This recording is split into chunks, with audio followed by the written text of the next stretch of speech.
the most effective way of brainwashing someone is to make sure they don't know they've been brainwashed.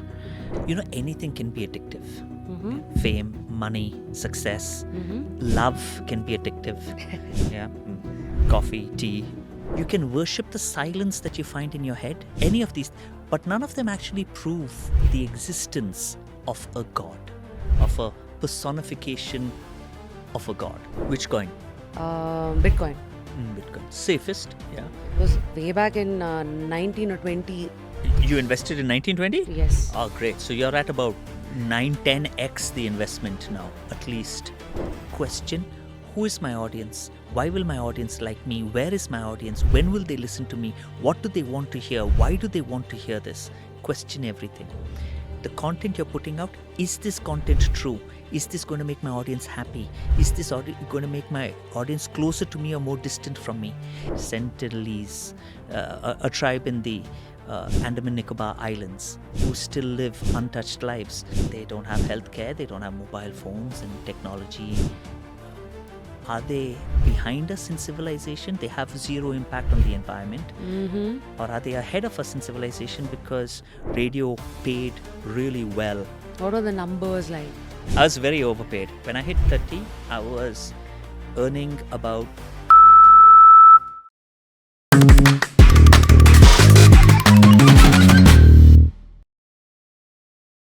They say the most powerful person in the world is a storyteller.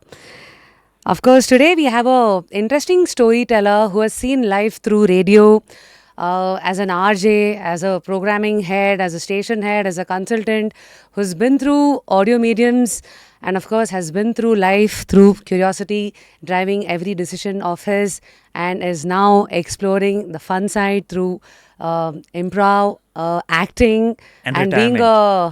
Sorry? Retirement. So I think it's truly an honor to welcome one and only Bangalore's OG voice, Mr. Darius Sunawala, right? Yeah, well done. Yes. Clearly you've done a lot of research. The problem with you is I don't know when you're joking, when you're taking my case, and I'm like...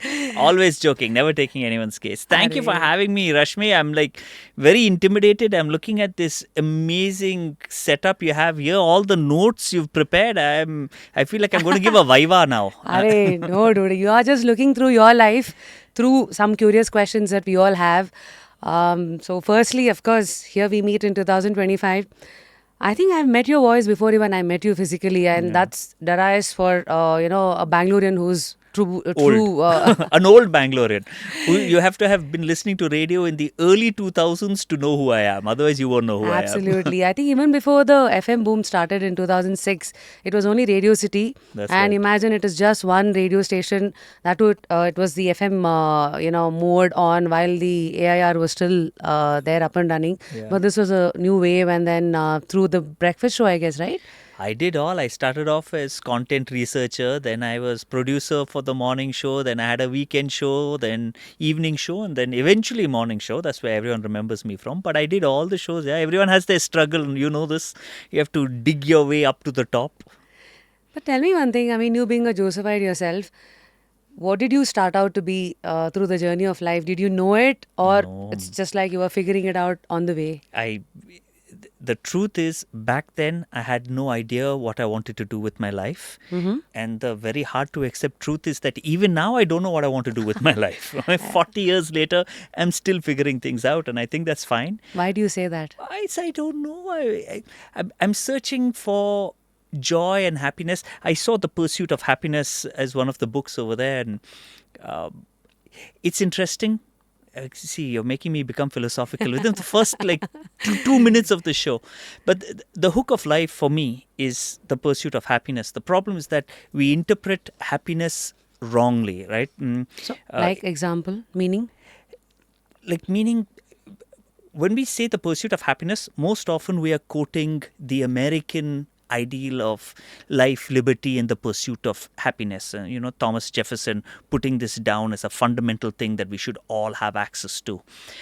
But he misquoted. The original philosopher is a guy named John Locke from the 1700s. I might have the date wrong.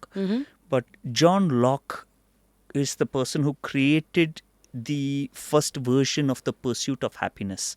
And in that, he very clearly defines what he means by happiness. And he was very influenced by, back then, Eastern philosophy, but Indian philosophy. And for him, the pursuit of happiness is, he defined happiness into two parts: imaginary happiness and real happiness. And imaginary happiness is the happiness you get when you eat something tasty or find success or win a race. That is imaginary success and imaginary happiness. You're the materialistic pleasures. Any materialistic emotional pleasure is imaginary happiness.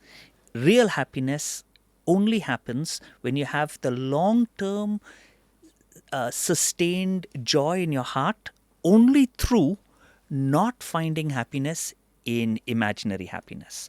So basically what John Locke was saying when he said the pursuit of happiness, he's talking about the absolute freedom of the human mind, absolute freedom to do what it wants, think what it wants without interaction from an external force or its own internal force. So what we call in now modern psychology id, ego and superego, we were discussing this outside over coffee, right?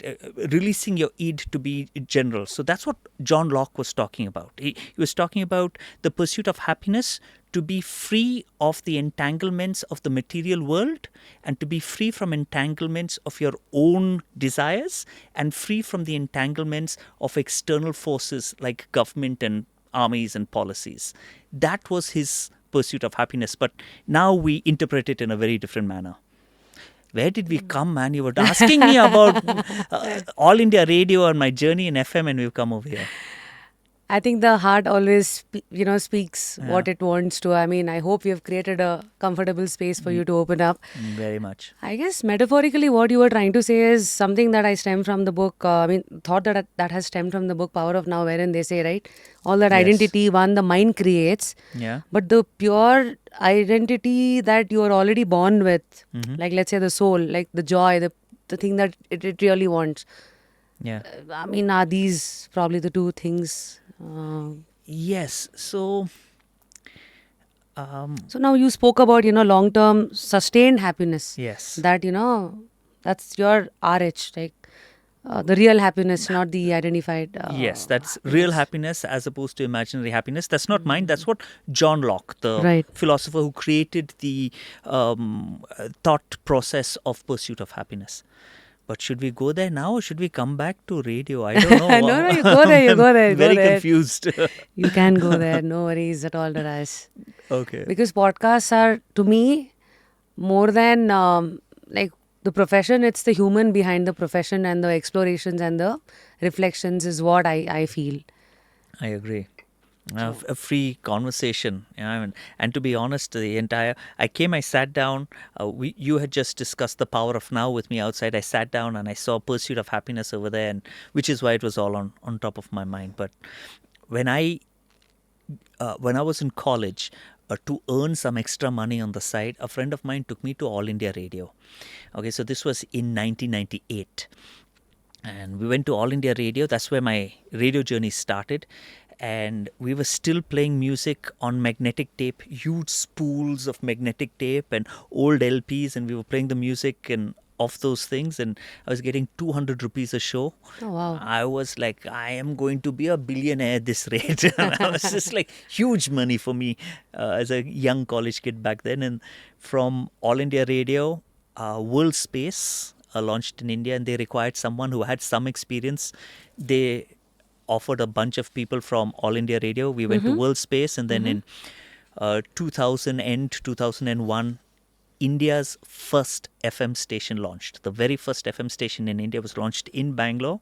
They were looking for people. They, of course, looked at All India Radio and World Space. So I was part of not the very first, but the first phase of people to join Radio City. And This is from 2002 to 2006, right? That's right. But I don't think at any point in my life did I choose radio. I feel how did it happen? It just happened in random the choice, flow, right? I was doing this, someone offered, I was like, this sounds like fun.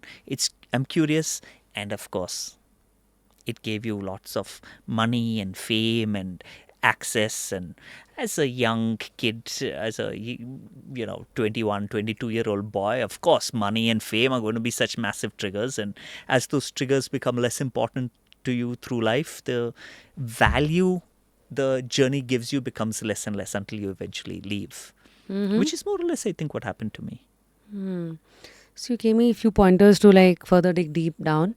So I mean, fame, money, and identity is something that is very deeply ingrained in our society. Everybody Yes. thinks, fame is equal to success, money is equal to success. Yes. Any reflections on how today's Gen Z should be looking at, these labels? I'm sure they're smart enough in the AI era to probably question few and probably not blindly follow few. But what are your reflections? Like in 2025, would you have done the same thing again, or you would have handled it differently? I mean, to be honest, probably the same. I'm as typically human, susceptible to the typical human desires and frailties of the human condition as everyone is. So probably my journey would not have been that much more different. And we are at the end of about 250,000 years of human evolution. And for us to imagine that a little bit of social media or exposure or understanding is going to change the fundamental things that made us as a species where we are, it's really unlikely. You will always have people fighting for identity because that is the fundamental Quintessential for your existence. for your existence, right? I mean, the fact that as a tribe you were willing to stand together with a shared common thread, and that shared common thread could be a common god, a common king, a common gene pool, anything that was common, and you had to stand together to fight against other tribes, other animals, other species, and that's how we evolved to where we Probably are. So today ideologies. ideologies, yeah, whether it's capitalism versus communism or one god versus another, one country versus another. Right now in India, one language versus another. This is going to be very difficult to go over through just dialogue. It's going to have to run its natural evolutionary course. You need to go through life to understand life, like they say. Yeah, and the fact that we're all searching for an identity is not going to change. I think Gen Z will have their own version of discovering their identity. We had our own version. People before us had a different version of what constituted their identity, and it will always continue. As far, though, as fame and success and money, since we've been talking about the pursuit of happiness and you bring it up, I live my life by what I call the deathbed teacup. Okay? What's that? And I imagine myself as a really old person, maybe in the late 70s I am, and I go to the doctor and the doctor does his checkup and he's like, Darius, I'm really sorry. Tonight, when you go to sleep, you're going to die. This is your last day. And I come back home and I put the kettle on and I make myself a lovely cup of tea and I sit down and I'm living my life to make that cup of tea perfect. What will I think about at that moment that is going to make me feel, good job, Darius. Now, happily, you can go to bed. If it is, look at how many lives I've touched, then touch lives. If it is, look at how famous I am, then try and be famous. If it is, see how much wealth I've created for my family and future generations, then create wealth. Whatever it is that you believe will make that last cup of tea perfect, live your life to make that moment perfect. So, Wow. Any thoughts on who makes these choices? I mean, it's us, Yeah. but again, there are multiple factors driving us towards these. Like, for example, like I come from a very humble beginnings. Like, for me, money was a big thing. I had to earn money to, ensure few needs were met. Yeah. But I'm sure a same person, like I've seen people from my own radio fraternity. There are people coming from well-to-do families. Yeah. So my question has always been today, what drives, for me it could be money and I have to stand up for myself and prove something to the world. But I kind of always wonder what was it for somebody who's come from a, Different background. privileged background. So, I mean, I don't know what background you come from in the first place. Yeah. If we can...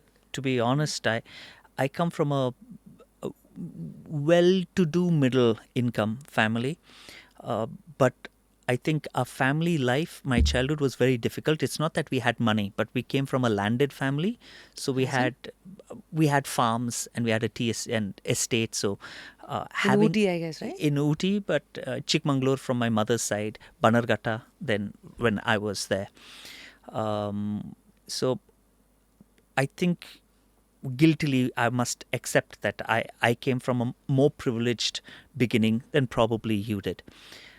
And of course that affects who we are. Of course that affects who we look at life.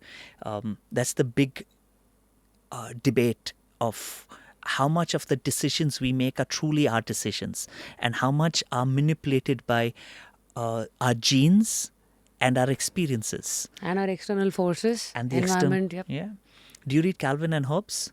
The But comic I've strips? seen the strip. Yeah, the comics. Not a big reader of the comic strip though, Yeah. but I know it. Yeah, so we all read Calvin and Hobbes because they're beautiful and they're funny, and it's a little kid with his imaginary tiger, one of my all-time favorite comic strips. But Calvin and Hobbes represent two separate philosophers, the Calvinist belief and the Hobbesian worldview. And the Calvinist belief, or the Calvinism, is absolute predestination, which is that there is an all-powerful supreme being and everything that you do has been decided. Destined. There is no such thing as free will. All that you imagine to be free will is actually not. Which is why in the comic strip he's making a snowball and he's like, should I throw it? Should I not? And he always does, because it's predestined that this is the person he's going to be. Okay. And his imaginary tiger, Hobbes, is the Hobbesian worldview, which is that the world is at peace and tranquility and perfect unless acted upon by an external force, which might be lack of privilege, lack of food, lack of wealth, hotter climate, unless there is external, otherwise all things are tranquil. And Hobbes represents this, the peace of the world. And Bill Watterson, the writer of Calvin and Hobbes, is clearly struggling himself with the duality of these two things that you've just brought up, right? How much is our real choice? How much is the free choice? For me to say I'm going to end my life with a cup of tea, how much is that my choice and how much is that my upbringing? How much is that worldview? Why didn't I not say coffee? Why did I not say whiskey? Why did I not say Coca-Cola or water or coconut water, right? These are all how much is really me, free will, and how much is just a vehicle of things that are decided for me by the environment and my experiences in life. And that's the duality of life. We can never answer this question. The beautiful point that you mentioned kind of did ring a bell, where I reflected upon dualities of life in multiple folds. For example, they say yin and yang. Mm-hmm. That's again energy wherein there's duality. Yes. There is rich and poor in the society wherein again there is duality. Male and female, of course, today there are multiple whatever Shades of it. Yeah, but still primarily. So somewhere you're saying there is always, you need duality for the world to always be in motion, maybe. Yes. I teach theatre to these children in one of the big schools in Bangalore, and one of the kids has come back, and she is doing her PhD thesis on, did we create maths to understand the universe, or did maths always exist and did we discover it? Right, so that's a really deep thing to ask, right? As in Create versus discover. Right? Have we made maths as a tool to understand the world? Or was this how the world always was and we've discovered it? And it's a really interesting thought. And when you talk about duality, that is the point, right? Are we saying duality because we want to understand the world, or does duality really exist and we've discovered duality? Because as you rightly pointed out, male and female, but there's a huge gradation across it. Rich and poor, good and evil, you mentioned yin and yang, right? The white and the black, and in all white there is a dot of black, and in all black there is a dot of white. So there is no pure duality. But we see it that way. We see positive and negative. Like you also want white or black. want white or The grey area is probably today's thing that we are discussing. Because it's too difficult to live in. Living in the grey is really difficult. It's really difficult to say that in this community of people, there are some good people and some bad people, and every range in between. It's easier to say this community good, that community bad. It just makes it easy for us to put them in boxes, and that is the fundamental curse of the human condition, that we need boxes to put people into. Right. Or even we need boxes to stand or fit in. Yeah, exactly. And we need square mirrors to be able to see ourselves into, I am good, I am this. And I remember when we are in HR improvement, self-help improvement things, the companies do for us. They make us do Johari's window, or they make us tick mark these things, and they say, so these are your primary drivers and these are who you are. And you realize that that's just, we are none of that and all of that.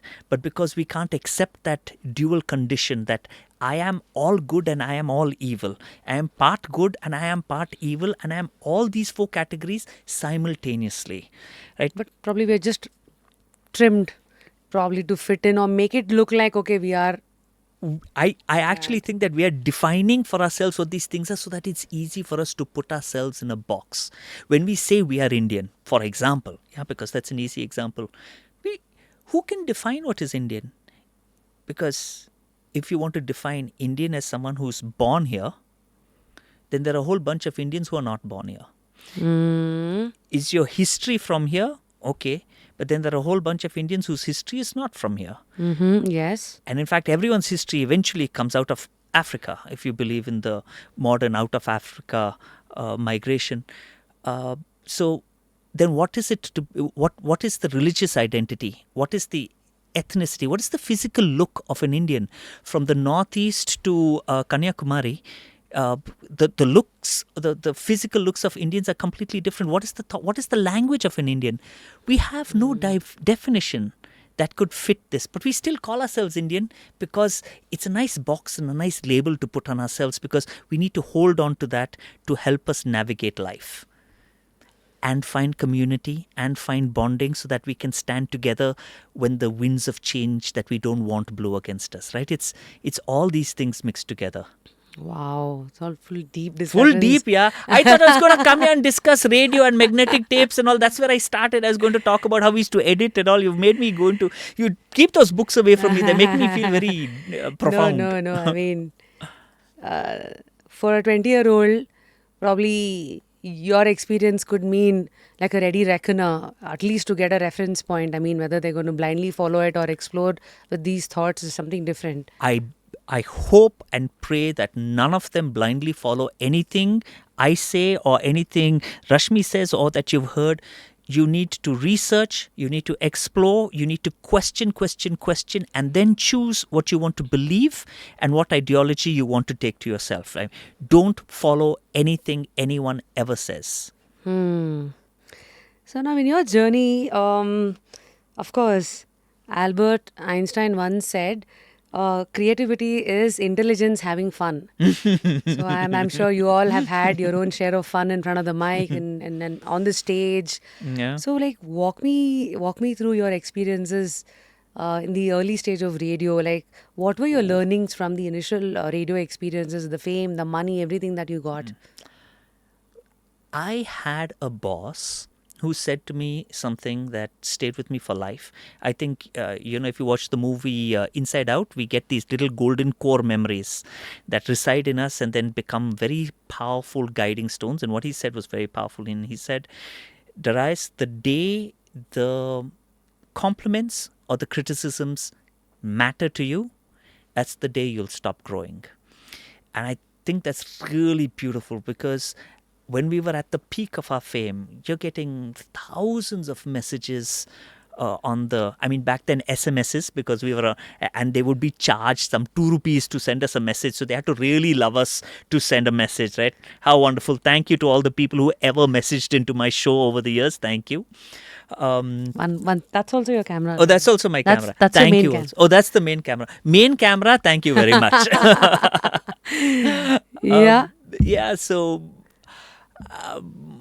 So we get so many messages, and if you allow those messages to mean something to you, then you're going to start living your life to only get more messages like that. Mm-hmm. And at the same time, there are a whole bunch of people who hate you. Mm-hmm. We had trolls even back then, and Yeah. just much less, because trolls don't want to waste money with an SMS So because they live what under was bridges. it way back then? Even people sending you hate messages. So many hate Example. messages for the way your voice sounds. I had a boss before, my first boss, who said, Darius, your content on your show is hilarious. I love listening to your show, but your voice and your physicality, because I'm really short, he says, means you will never be good enough to be a primetime jock.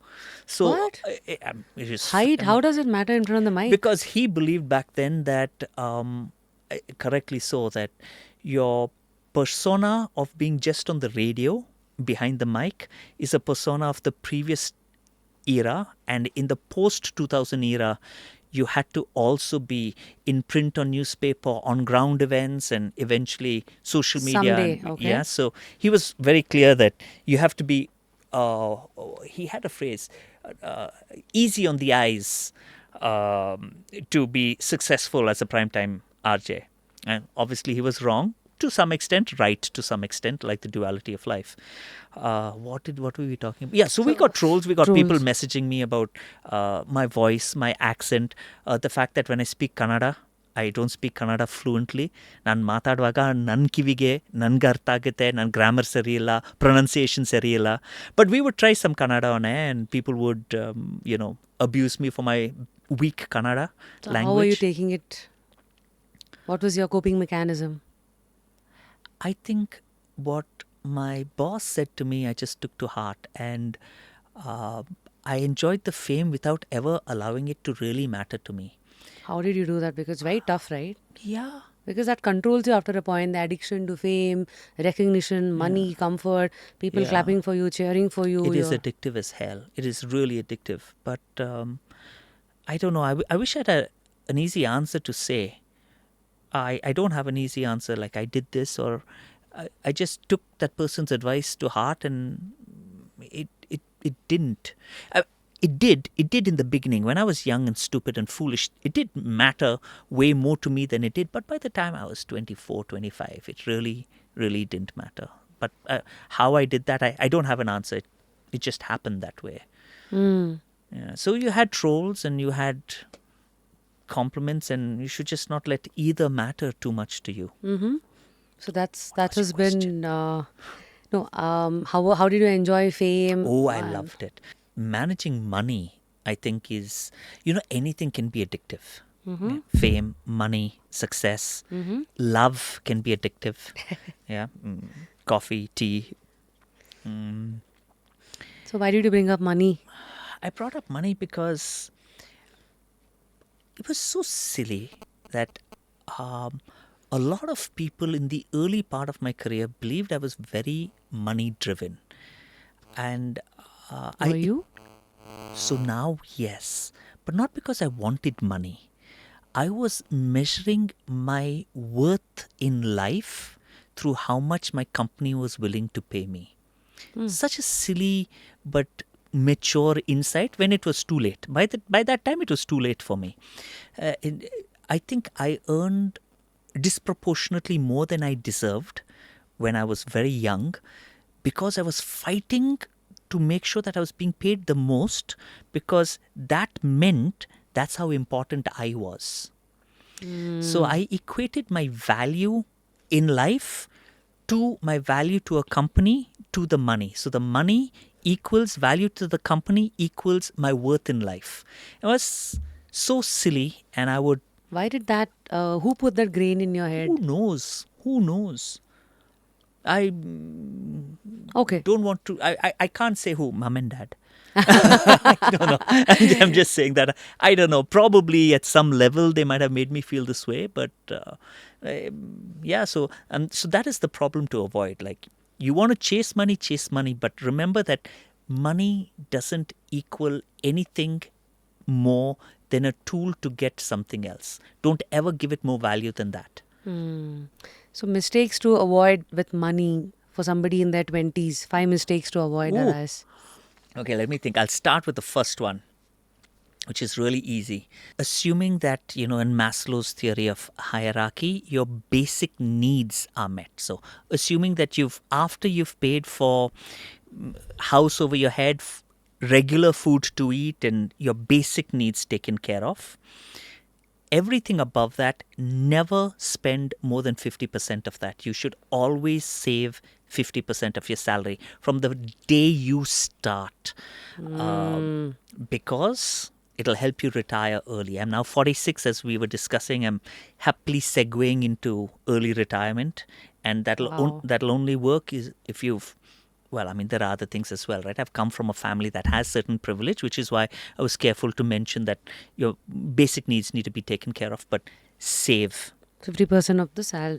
always. I have been lucky enough to be able to save more than that, and I recommend everyone do that. Good stuff. But the second thing that I didn't do, that I wish I did, was invest immediately.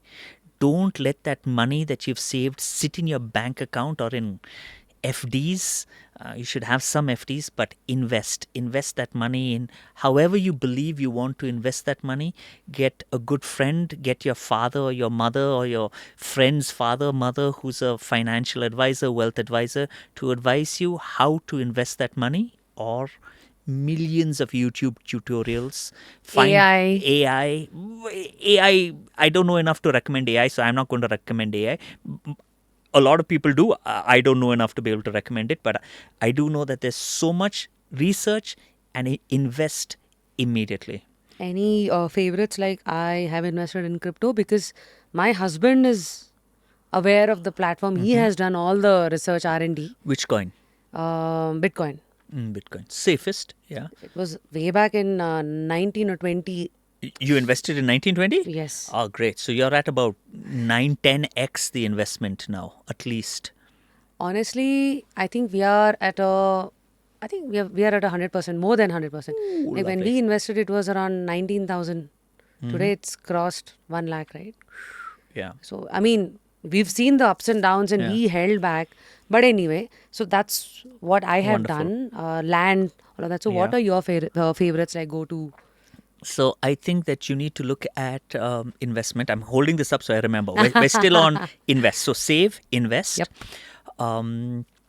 You have to look at investments in two separate categories that intersect. All right. One category is midterm and long term. Right. So you have to invest in things keeping in mind that you're going to have a midterm pullout, and you're going to pull out that money at the midterm in 5 years or between 3 to 8 years, and you're going to pull that money out for very important holiday that you want to go for, or buying a house, or getting married, or you lose your job and you need some savings to tide you through before you find your next job, or something like that. So you have to make those kinds of midterm investments. All right. And then you need to make long-term investments that you're going to take out after 10 years, after 20 years, for child's admission, child's education, moving from a smaller house to a bigger house, parent health needs. Yeah, there'll be various things that will come in the long term.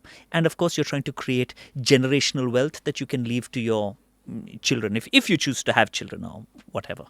Right? So one way of dividing your investments is midterm to long term. And the other way of dividing your investments is low risk, medium risk, and high risk. So you have to look at what you categorize as low risk, like you have very intelligently done real estate, land, and then you have to look. FDs, RDs. Sorry? FDs, fixed. FDs are very low risk. And then you have to look at high risk, which you've done. You've done Bitcoin Crypto. and crypto, which is high risk. And then you have to have something mid risk, like mutual funds or structured products as well. And there are many instruments in the market that you can invest in. But when you look at that, so you have to look at dividing your portfolio between mid-term and long-term investments. And then you have to look at, and also low risk, medium risk, high risk. And your low risk and high risk should more or less balance each other out in terms of potential deliverable, not in terms of investment. All right. So I can't give you any more valid advice than this because I'm not the expert. Hundreds of experts out there. Find one that you can trust and go with one. All right. You said 5. Second no? is invest. Invest. First is save. Save, Second is invest. Invest. Follow the process and the protocol, which is, and I love my India. And we have millions of things that make us fantastic. We have a bunch of things that make us really difficult to navigate. And one of them is rule, policy, etc. Right? I mean, you have sales tax, then you have GST. Now sales tax then moved. Then sales tax didn't include services. Then you had a service tax. Then you had GST. And because I was not good in filing them correctly, I had so much headache later on. So from the day you start earning, make sure you find a good chartered accountant who's going to make sure that your investments are on track and your filings are on track. So make sure you follow all your filings. Number 4. Number 4, with money. I think with investment, you're saying, right? I've already mentioned, don't let the money mean too much to you. Talking about radio, it's always a perception that radio people make a lot of money. Probably was true like in 2006, like when I accidentally stumbled upon Big FM as my first and probably the last, stint in radio. I think my first sal was 25,000 or something. That's a lot. How old were you? I was 23. That's a pretty good salary at 23 back in 2006, 2007. Right. That's a good salary. So yeah, I mean, what was it for somebody at your level wherein by then you were already an OG? Yeah, I was so lucky. There's a book called Outliers, all right? And we tend to think of, we always say the biggest tree. I'm quoting from the book, right? It's not my own thoughts. The biggest tree in the forest has the best genetic seed in it, and therefore it'll but that's not true, right? Because it depends where that seed fell. Did the animal poop next to it to give it manure? Did it get enough light? Did the trees next to it fall, giving it more sunlight than the rest of the forest to grow better? There are a million things that happen. We say right time, right place, right opportunity. That's success. For me, by absolutely no hard work of my own, all three intersected. I was just really lucky. I had the right skill set, which is I had done a couple of years of All India Radio and World Space. So I had the right skill set. I was anyway a well-spoken person. I was, I would read a lot and talk a lot. I was in debates and elocution. So I had the right experiences at the right time, because I was at the right age. I was 21, 22 when the first FM station opened in Bangalore. If I had the same experience, but I was living in Mysore or Chennai or whatever, Kochi, this would never have happened to me. And the opportunity opened at my doorstep. I didn't even apply for the job, right? They came to me and said, please come and join. I was just really lucky. So I got in on that first boom, and the wave that you rode 2006 as you got in. I was already 5 years in, so I rode this radio wave all the way up till 2016, 17, till when the money was really good. I think radio paid really well until social media started stealing audience and talent away from radio. So I was very lucky. You rode the wave. Through no reason apart from just luck. What are the numbers like? Numbers? Are you comfortable sharing? I feel very embarrassed to say. I was very overpaid. Let's say ballpark. When I was the age of 30, when I hit 30, I was earning about 4 lakhs a month. And that was in the late 2000s. So it was worth a lot more than 4 lakhs is worth now 15 years later. So I was very well paid. So what was... But I know that, you correct me, you're still in the industry. Does radio still pay really well or not so much anymore, right? I mean, No. I think you encapsulated it very well. Social media boom happened, and today social media is accountable. Yeah. Unlike radio, like if I speak to you today, it's gone. There is no documentation of it. Nobody can listen to it again. I think it's visual. Yeah. A lot of things. And reach and ROI, return on investment. Can you track it if you're advertising? Yes. There are so many more benefits. So I think the talent, which you mentioned at the starting of this episode, you said storytelling. And that will never change. It's the Just where formats. the story was told. It was told on stage, and then we had script, and then we had the same story being told on parchment and paper, and then we had films, and the same story was being told on films, and then we had radio, and we had the same stories being told on radio, and now we have Instagram, and it's the same stories being told on Instagram and YouTube, and And now there's one more, multiverse.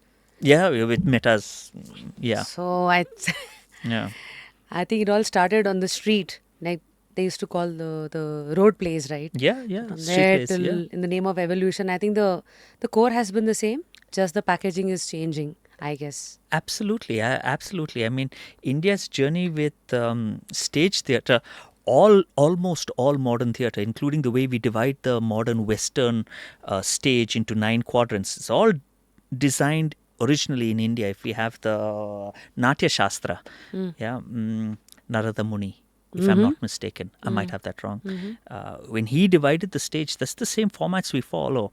The same principles of beginning, middle, and end of a story is the same thing. I mean, like, nothing has changed except where the story is being told. So, your skill as a storyteller will always be engaging and in demand. It's just where you decide to tell your story. Right. So since you have seen the winds, the changing winds through decades, like they say, it's not the most intelligent ones that will survive. They are the adaptable ones who will survive is a statement. And in fact, even we as sapiens, we are also thriving only because of the ability to think. Yeah. That's what the previous ones lacked, and then that's how they all perished. So, what does this mean for you to navigate through your identity, through your wants, through life in the creative space? Such a great question. That's my favorite question so far. Thank you. It's a great question. You're right.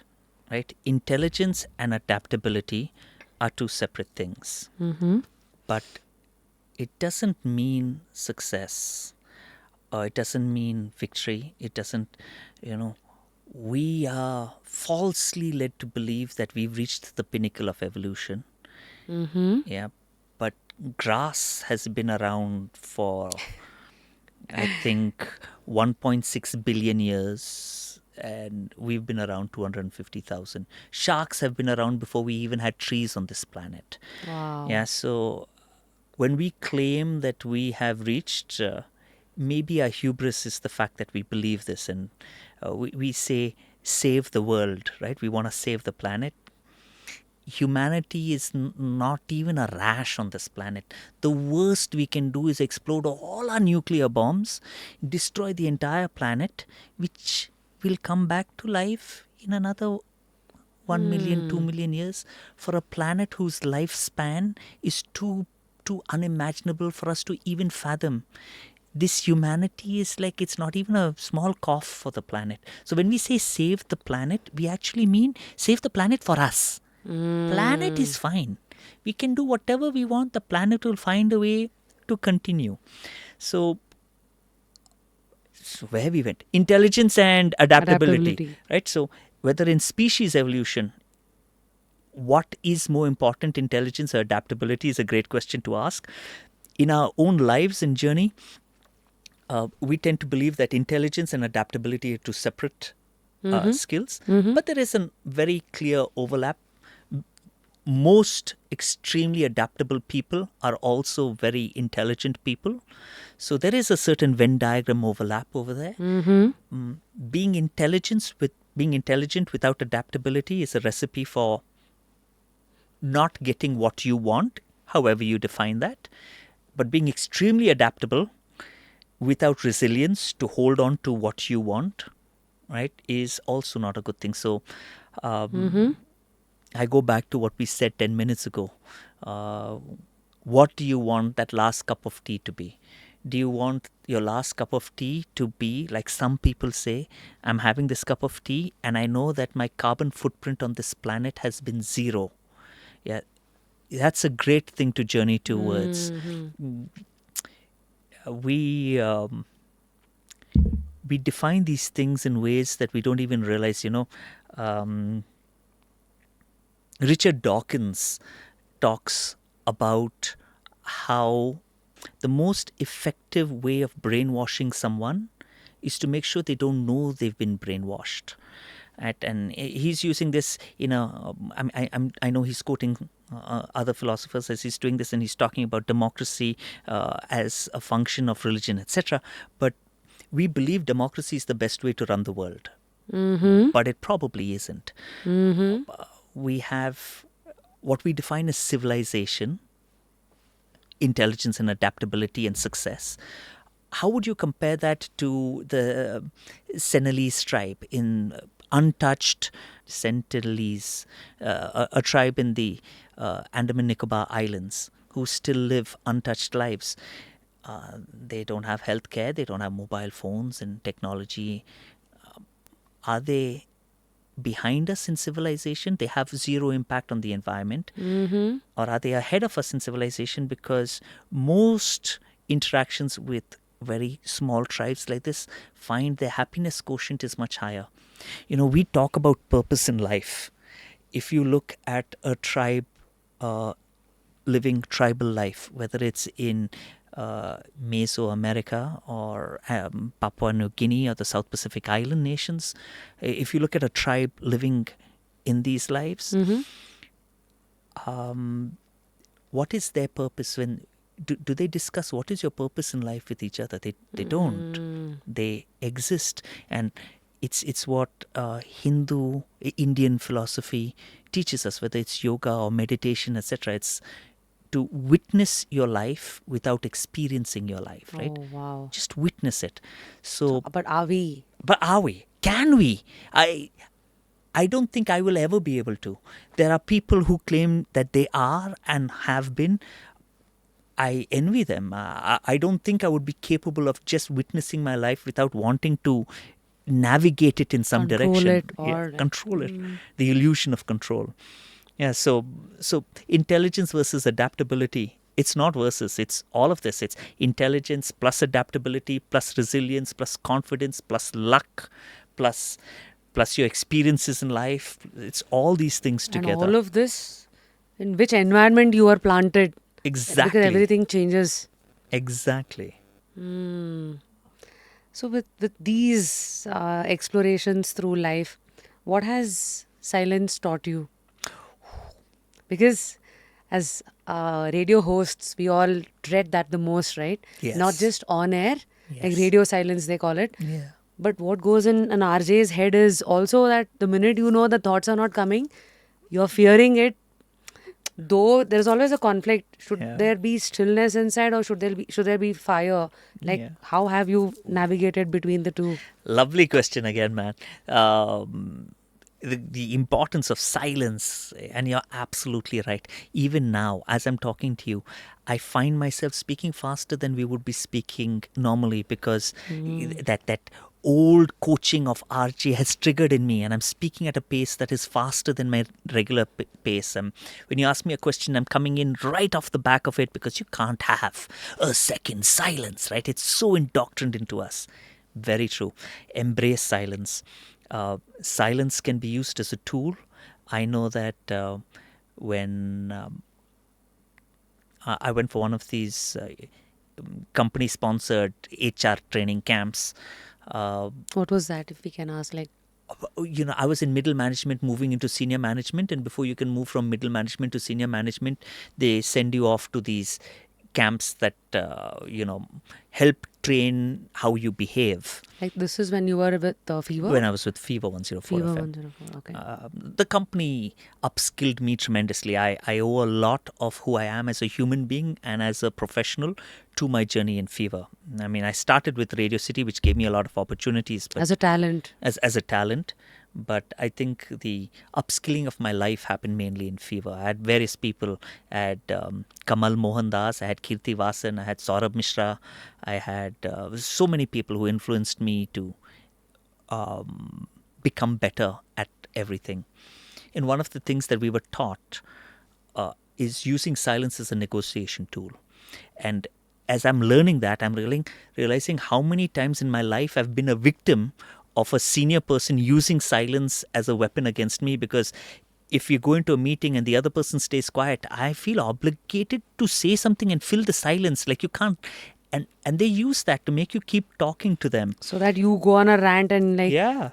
it's like the soda can which has just been shaked before, Yeah. and then you just open it and then you just wait for it to completely ooze out, And so that by then they would have already like taken all the read you complete. information, read you completely. You've talked yourself into a corner. So that's a great question. Silence, my God, learn to be comfortable in silence. Extremely important life skill to have. So what did silence teach you? When did you when did you pivot from being like Noisy. chatterbox? You said noisy. You said noisy. I meant noisy in terms of, your mind is, It's noisy. giving you all the thing that you're kind of creatively putting it out, right? Yeah. Like, I question my own creative, expression. Like, what Rapid Rush Me is in 2025 is nowhere close to what I was in 2006, what I was in 2010, 15. Like, today I know that, oh my God, what was I? And that's what the world enjoyed. And I'm like, what the hell was wrong with you guys? But all said and done, that day I was like, I was the best. I knew what I was doing. Yeah. But today, if you ask me, maybe this is the changed me. And today my, connecting points are different. Today I And 15 enjoy. years from now, you Yeah. look at this Rashmi and be like, what was that one thinking about? Right. So it's going to keep changing. There's no doubt about this evolution. I don't think there's any 10-year moment in my life where I haven't looked back at my life 10 years ago and been like, what a donkey he was. So I'm sure 10 years from now, when I'm 56, I'll look back at this and be like, what a donkey. 46, he was talking about retirement. Slap that fellow. Do some more work. Yeah. So, But for now. Yeah. silence. So many members of my family have gone for Vipassana. Oh, wow. Okay. Meditation. Yeah. And I always believe that if you want me to be quiet for a whole day or 5 days, I can do that. But I can't make my mind quiet. I can be orally quiet, but I want to have a book to read, or I want to think, or I want to write, or my mind is never quiet. So what have I learned from silence? Nothing. I've never been able to get there yet. So maybe one day I'll have an answer, but right now I can't. I wish I could, but I don't have mind silence. Have you tried ever. meditation? I have. I cheat completely. My wife and I do yoga together, and at the end, when we're in Shavasana, he's like, now imagine your feet melting in. I'm like, forget him. Now what I will think about is tomorrow we will do so. I'm lying in Shavasana, but my mind is never, I'm unable to quiet my mind. I can't do it. I've I tried. think you're resisting. That's Probably. so our yoga teacher, when he asks me, I'm very open with him. He and I love each other.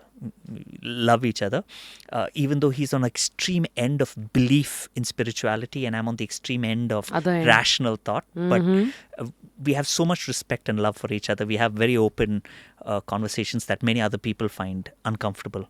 But I tell him, I'm cheating, sir. I can't do this. I find it. And he's like, no, you're resistant. Try it. And I genuinely try, but I'm not capable of right now. I'm not yet evolved enough, I guess. We spoke about another sentence of Rumi. That's a beautiful The light sentence. is, crack is where the light enters, they say. Yeah.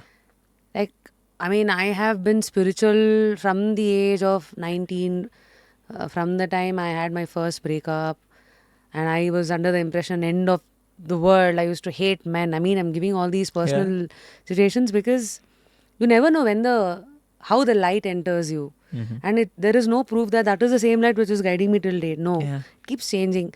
But I mean, But haven't that's you? a great line. That's a beautiful line. Cracks are where the light enters from. Beautiful. But Typical like, Rumi. what are your cracks? I mean, Oh, and how have you handled it? Your coping mechanism, if it is not one of these modalities, or like, turning towards God, turning towards spirituality, what have you turned towards? so let me answer the crack point of it. All right. Because first, so we do most people. All right. As we walk through life, there are moments when we're happy and we jump and skip. And then there are moments when we're not happy and we've fallen down and grazed our knees and we get up and we keep walking. Most people. It's easier for some, more difficult for others.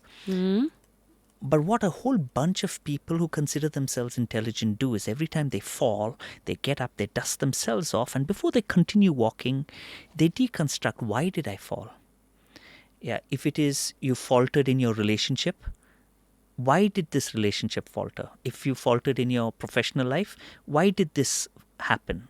Why have I not got the raise I wanted? Why have I not got the promotion I required? Why have I lost my job or whatever it is, right? At any point when life has been hard on you and pushed you to your knees, when you get off, before you start walking again, analyze, why did I fall?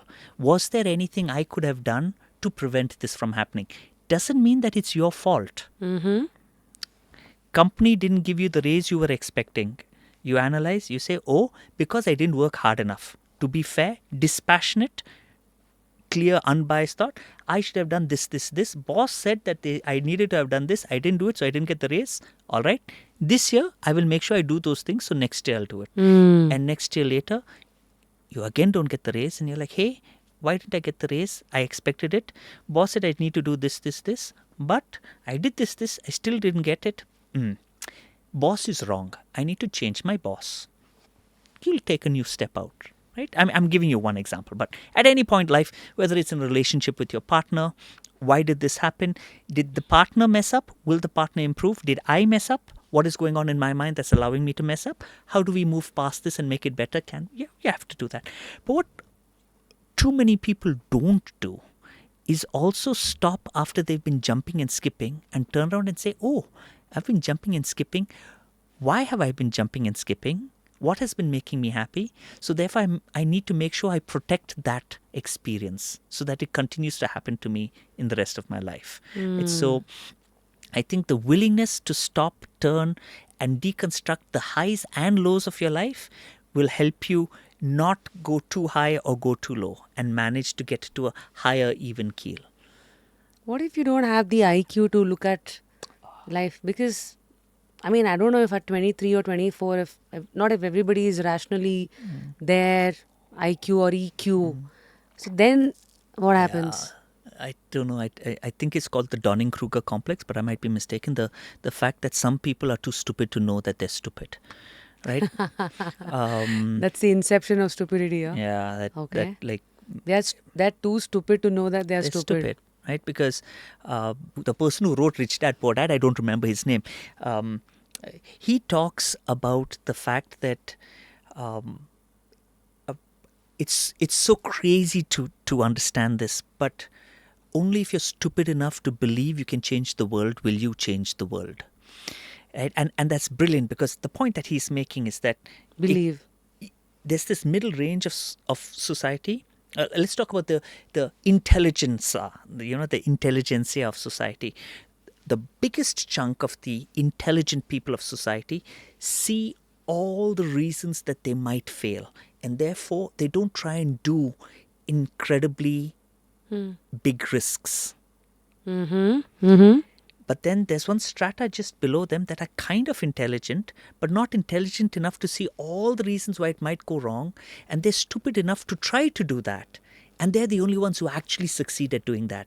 So being really intelligent kind of reduces your risk appetite, which doesn't make you super successful in whatever is the field or version or whatever you're trying to achieve. Whereas Because their analysis paralysis happens. Exactly, analysis paralysis, right? One down below is where the paralysis won't happen. Probably analysis only won't happen there. Correct. They like jump and do. We'll see what will happen. We'll do. It'll happen. Right? It's this belief, right, which I don't have. I lie completely in that middle level of intelligent but too scared to try anything really drastic. You are not. You're happy to like step out here, go from your bland studio to this colorful, neon-filled podcast, right? I mean, like, you're embracing change, which not everyone can do. So your question of what do you do if they're too stupid to know they're stupid? I don't know. Just life, let it take its course. Yeah. Probably stumble upon people at least who can help you figure out you can also think on these lines. How politically safe is your podcast? It's not. It's a It's very not? raw and human. Okay. conversation The platform. sad truth is, and I'm going to talk about America only so that we hear it with an open mind. And I don't want to talk about Indian politics. All right. Actually, I'm happy to talk about Indian politics. It's just very volatile topic. But if you look at American politics, the average person who voted for Donald Trump is more or less a bit of a donkey. All right, because what Donald Trump is promising the world, he's absolutely incapable of delivering. And any unbiased analysis of him as a politician is in the way, I mean, his best grade that you would give him is a C. And they have traditionally had extremely successful politicians. Like Obama or, Yeah. And John F. but Kennedy. but Donald Trump is able to convince a segment of society to believe that they're really intelligent. They're like, you know what? All these people think they see the world for it is, but they are wrong. You guys, you are actually the ones who are seeing it right. And that's the people who believe in absolutely bizarre conspiracy theories, whether it's flat earth or mind control, or COVID is a scam, or vaccines actually cause autism, or like absolute garbage out there. This is the biggest side effect of democracy then. Because this is not just in America, right? It's not, but I don't want to talk about this, but I want people to understand that people who are too stupid to know they're stupid, it's dangerous that there are politicians who can weaponize that to pursue their own personal agenda. But And what's we have the to way be forward? careful to raise our voices against it. I think that's really important, to raise our voices against it.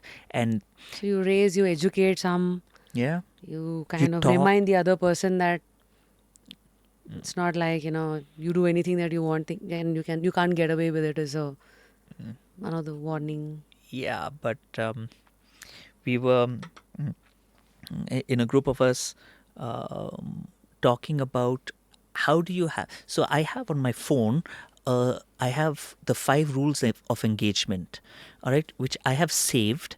Where if ever anyone wants to discuss something with me about religion, because I'm an atheist, or about politics, because I have very strong political views, I say, before we discuss that, these are my 5 rules of engagement. If you're okay with it, we'll have a discussion.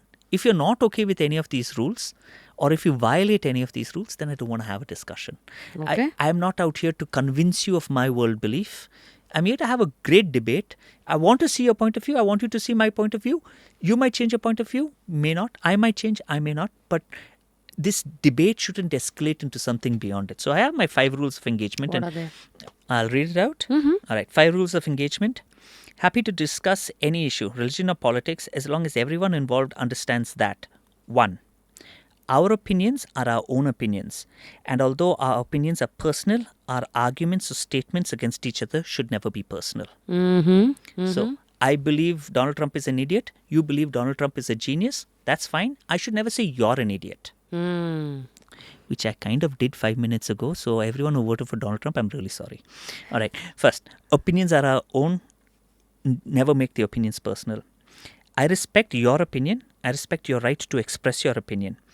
In fact, I strongly encourage everyone to voice their opinions, even if it's unpopular, because it's really necessary to check everyone's changing opinions to have an evolving society.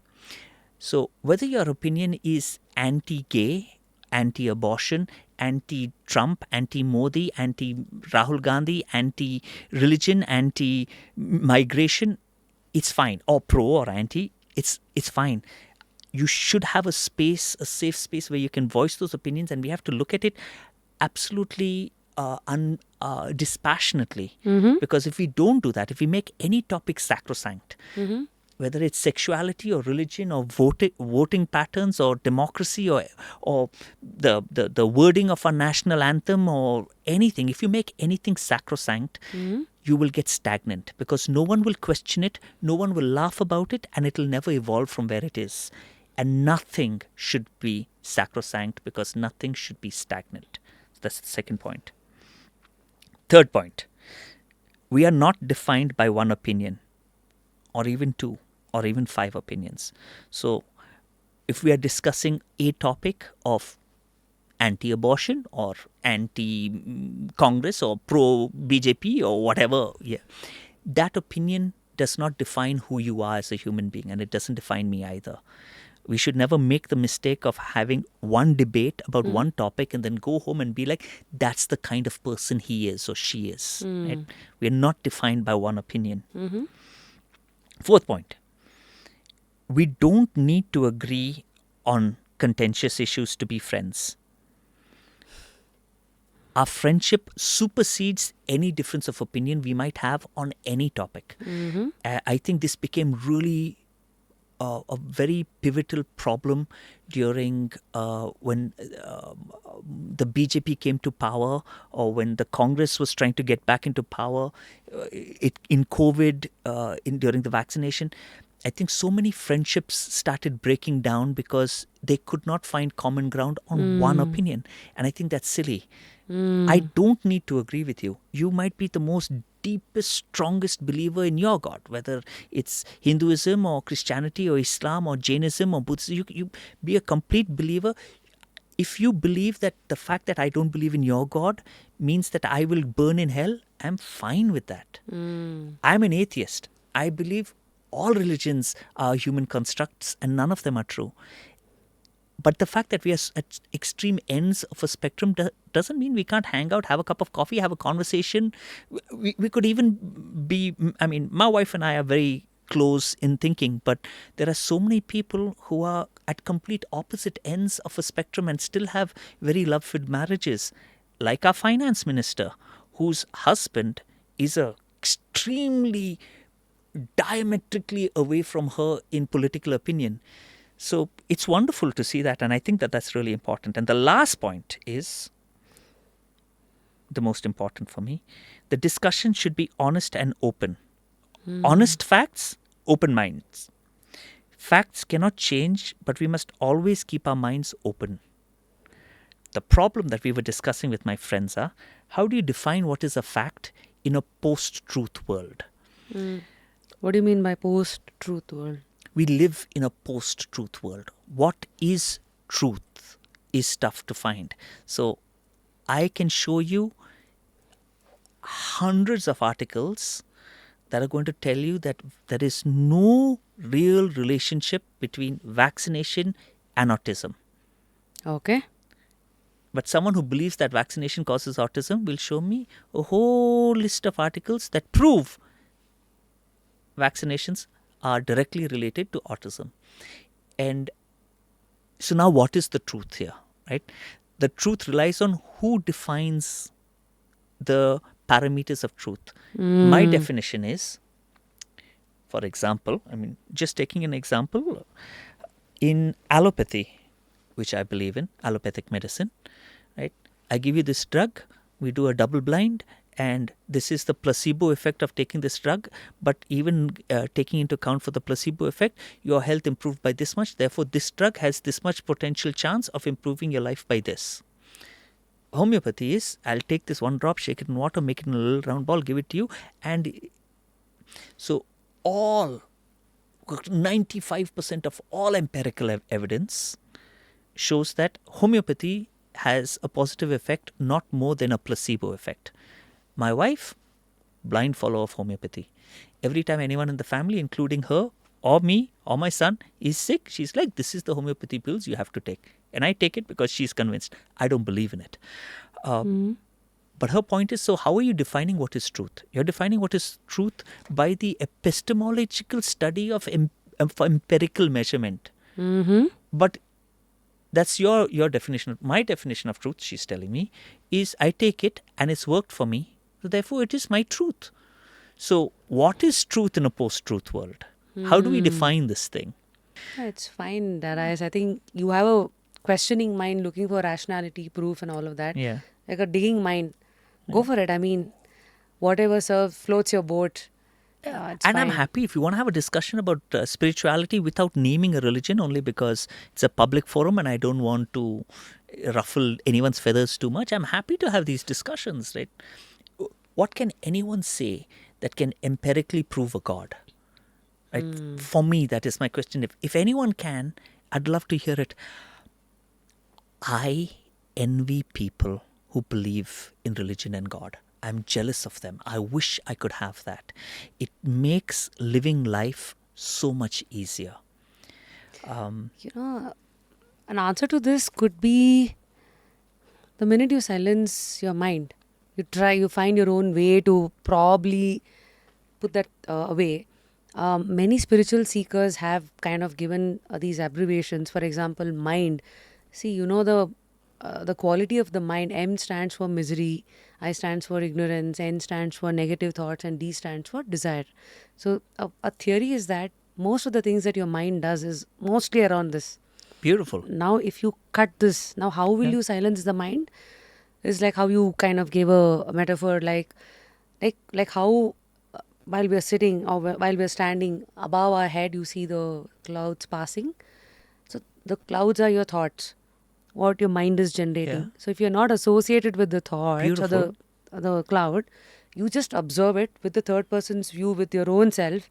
That now you're just observing your own thoughts, your own mind. You're not giving in. You're not part of that and get involved, and you're not taken away by the thoughts. Beautiful. So now once you do that Yes. consistently, deep down you feel there is a feeling that probably you might have, like your instinct, like Yeah. your sixth sense and all of that. So there's a theory that they say that itself is God. That's fine, but that doesn't prove a sentient, omniscient, omnipowerful being that can intercede and requires my prayers. What you've spoken about, beautiful. In fact, many religions worship forces that are really powerful to the evolution of humanity. Right? There are religions in the world that worship happiness, that worship desire, right? I mean, human desire to procreate is the fundamental driving force of our species. It's the reason we have evolved to here. You can worship that. You can worship the silence that you find in your head. You can any of these, but none of them actually prove the existence of a God, of a personification of a God, for me. Second, science, like how an atom is part of, Yeah. like I'm just a particle of the bigger nucleus. Yes. Yes. The same theory only they're saying. Yeah. Now when you go to a temple, when you go to a church or whatever place of worship that you belong to, you believe in, there you're trying to connect with your own inner self to the higher, whatever, the energy, which for people to connect easily, they have created a idol or given it a name. That's Yeah. about it. I mean, if that's what you believe, that's fine. I can understand that, but that still doesn't make me want to change my position. Yeah. Right? I had a friend though who explained religion and God to me in a very beautiful way. What did he say? In fact, in Zoroastrianism, my father's religion, some people know that we wear a kind of a ganji inside called a sadra. And the sadra has a little pocket in it in the center. And there's a special prayer that the Zoroastrians say every night, and they take that pocket inside out. And what that is all the good deeds that you've done in the day, you're offering up to Zarathustra and Ahura Mazda, the gods and prophet that they believe in. And this friend of mine, Shiva Subramaniam, was explaining to me how he views religion. And he says, religion is you wake up in the morning after a good night of sleep with fresh, positive energy. And the first thing you do is you go to the prayer area and you take a little bit of that positive energy and you offer it to your God. And then you go about your whole day, and when you finished your whole day and you come back home, before you go to sleep, you go back to that prayer space and say, all these good things I did today, such great things I've done today, and a little bit of that good energy you give to this God. And you do this every day and every day and every day and every day, and it's like a bank, because one day life will make it very difficult for you. either with health or luck or problems, and your energy will be at the bottom. And at that moment, you can go back to that same God and be like, give me some energy to help me tide through this difficult part of my life. As like such a beautiful human understanding of why I am envious of the people who believe in God and religion, because it helps you to be able to walk through life more comfortably. It's an ideology, Darius. Like metaphorically, in your own case, right? What your friend said. Let's say for 15, 20 years, somebody has consciously not been aware of the concept of God, or probably has not given in. Even whether they've gone and poured in, deposited the good deeds or not, one day when the balance is in negatives, like -1, -10, wherein you would need somebody to come and pull you up.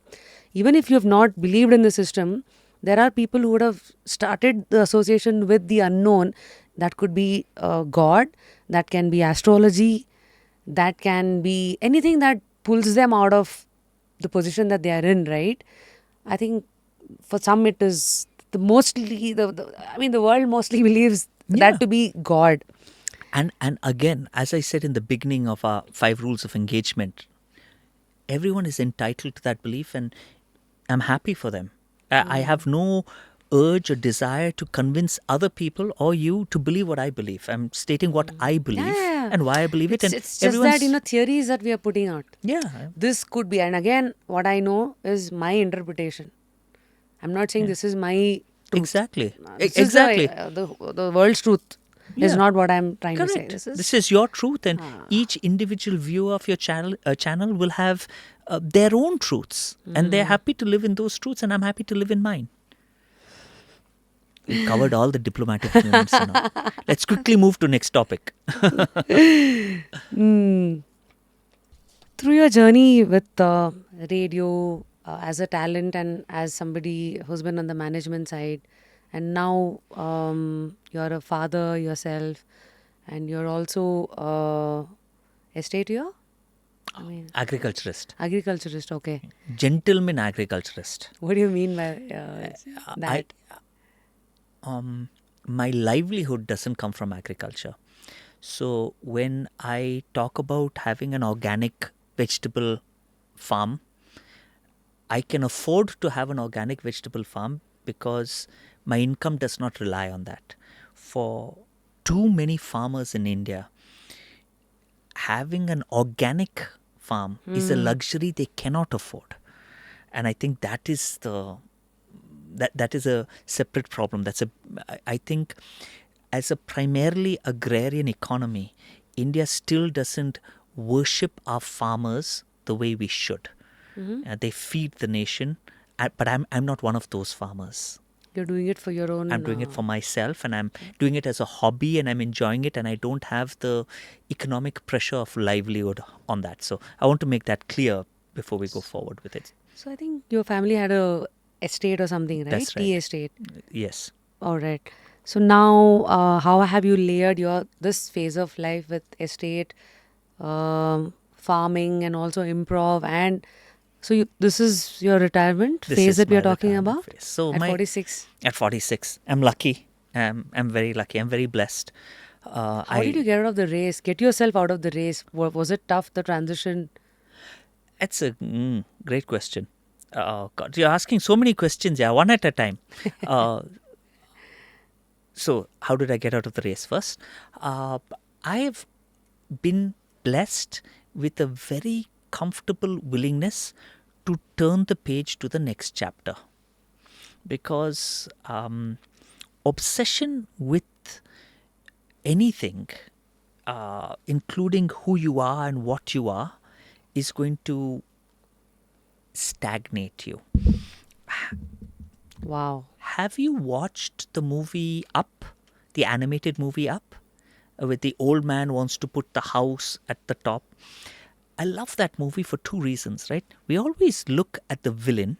The villain is the other old man who's obsessed with finding this bird, and his obsession with finding this rare, unknown bird has made him this evil, unhappy human being. But the protagonist, the positive protagonist of this movie, is the old man who wants to fulfill his wife's dying wish of taking this house and putting it in this beautiful part of the world with those balloons. But another way of looking at it is that these are two human beings obsessed with a thought. This man's obsession with finding a rare bird or killing this rare bird and taking its skeleton back and proving to the world that he is right and he is the best explorer in the world has made him an evil being. But this man, this quote unquote, the good hero, is carrying the burden of purpose on his back. And that burden of purpose doesn't allow him to enjoy the beautiful child who's joined his journey, the wonderful dog that has joined his journey, the rare unknown bird that has made friends with him and no one else in the whole world. He doesn't appreciate any of these things because he's still carrying this burden of purpose. And there's a scene in the movie where he lets go of the house and chooses to save the boy. And I feel like that's so beautifully, it's such a beautiful story to be told. Like letting go of these purposes, even if it is in your head a good purpose, not a bad purpose. If you allow any purpose to become obsessive, then you'll never enjoy the journey to that purpose's fruition. And in the movie, he keeps opening his wife's diary. And the diary, he never turns the page where the wife ends with, I want the house to be there. But when he turns the page, he sees that she's had a beautiful adventure with him, with so many experiences and so many things. And that's a great message for us. Be always willing to turn the page of your life. I think too many people struggle to move from singledom to marriage. Too many people struggle to move from married to parents, from parents to empty nesters, from empty nesters to grandparents. You have to be willing to turn the next page of your life. Otherwise, you will be stuck in a chapter and unhappily stuck. So I've always been very comfortable and very happy to move from one phase to the next phase to the next phase of my life. And I enjoy it. I look forward to, new chapter. What's going to happen here? I mean, there's always fear and apprehension and planning and other things. How do you let go of fear? Oh, I don't know. And your own mahal that you would have built. Yeah. Listen, that was me. Yeah. And now you have to let go of that and walk past it gracefully, right? It's really tough to do. I'll tell you, you've been mentioning the improv. So I one of the reasons why I did the improv was because I was getting scared to do something that I thought I might fail at. When I was young, I was in that category where I was willing to jump in and try radio. Will I make money? Will I be famous? At that time, I was the first generation of radio, right? That it boomed was my luck. That's a byproduct of it. That's secondary. But you didn't jump in with the hope. Yeah, but I mean, I was doing my MBA. I was at the top of my class in my MBA when I told my mom that I was going to quit my MBA to become an artist. She actually cried. She was crying. She's like, don't do this. How can you throw away your life? Yeah, but I did it. Life turned out well. Coincidentally, luckily, at that time I didn't do it because I could see 20 years down the line. I did it because right now I'll get more money and more fame and more fun. I did it. It turned out to be a good decision by luck, not by some kind of academic foretelling. Planning or something like that. Okay. Prophetic vision, nothing I had. I got lucky. So I had built a reputation and a brand within the industry I lived in at a very high level. And I didn't believe I would ever be able to match that level, right? Because everyone remembers the OGs, like you call me, with a certain kind of nostalgic joy. Too many times in life, you'll remember a meal, you had this restaurant, it's amazing, it's amazing, it's amazing. And after 10 years, you go back to the restaurant and you're like, it's nice, not that great also, right? Because you've evolved past this and it'll never live up. And that's what I had. I had this legend of who I was as a performer. And as people spoke about it, I believed I can never be that. They are remembering me incorrectly. I know I'm not that good. And that fear didn't let me move forward in my creative explorations. I was too scared to fail. So I did improv. There's no script, there's nothing. The people who I hired as interns are already legends, and I'm going to join them as complete nothing and then have to climb up. So it was like I wanted to experience the pain of being booed off stage so that I let go of this obsession I had with what my brand and reputation and legend meant. So I did the improv. And in the improv was the legend Danish Seth. Most people know Danish Seth and are big fans of Danish Seth. But you saw him as an intern, I think, when he came back from Dubai. That's right. When he came back from Dubai, I worked with him. But I'm much senior to him. And when we would go on stage together, audience loves Danish, right? He's amazing. And at the end of the show, everyone would come. And by the time I got to being pretty good, they would come to me and be like, Darius, beautiful, really lovely, loved your show. And then all the pretty young girls would run to Danish and be like, oh, Danish, we're big fans. We love you. I want a selfie with you. And they take photos with him. And looking at him as a much older man, I was happy for him. I'm proud of him. I feel great joy seeing him enjoy this success. But inside me, I'm also a little bit, I'm like, hey, some love and affection give me also. Like, I'm missing out. All the girls are going only to Danish. No one's coming to me. And then in 2019, around about 19, it became a trope because it would happen in every show that at least one of these pretty young girls would come up to Danish, take his photo and everything, and then come up to me and be like, are you RJ Darius? And I'd be like, yes. And like, can I take a selfie? I'd be like, sure. And they would go, my mom and dad are big fans. I had reached that stage where this entire generation, I am irrelevant to them. The only way I have any relevance is that they have overheard their parents talking about me. And you have to just be willing to accept that. That like, yeah, that's cool. That's part of it. We've evolved past this. It's a funny moment and suck it up and move on. Suck it up if it hurts you. It genuinely doesn't trouble me very much. If it troubles you, suck it up and move on. Ideally, find a way to not let it affect you. It shouldn't. Because there's a new chapter coming after this. Didn't you kind of give in to the idea of how to stay relevant and should I probably try something again to be in limelight? Yeah. You brought this up and I was going to talk about it in the beginning of this episode, which was intelligence versus adaptability, right? Madonna, the singer, remained relevant and more or less a quote-unquote derogatorily, not derogatorily sex icon for like 30 years of her life. Very, very few artists have managed to retain that kind of relevance across so many years. Generations. Yeah.